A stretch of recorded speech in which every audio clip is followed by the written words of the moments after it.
नमस्कार, प्रणाम, स्वागत करती हूँ अपने YouTube चैनल दीपिका पंडित ऑफिशियल में। और मैं आपको सुनाऊंगी एक शादी विवाह में जब गाना गाया जाता है उससे पहले गीत उठते समय का गाना है। और अच्छा लगे तो अपना प्यार दुलार आशीर्वाद बनाए रखना और सपोर्ट भी करना। गावऊ माता रे गावऊ भवानी, लेवो सातऊ बहिनी के नाम,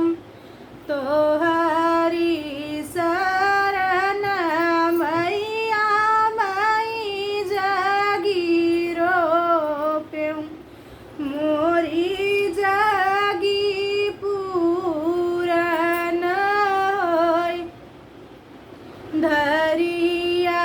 लवांग लैके निसरी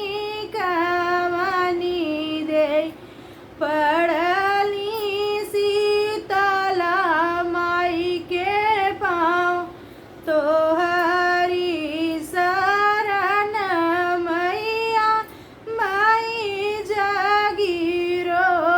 पेऊ, मोरी जगी पूरन होय, धरिया लवांग लैके निसरी कवनी दे, पड़ली दिह बाबा के पाँव, तोहरे शरण बाबा मई जगीरो पेऊ, मोरी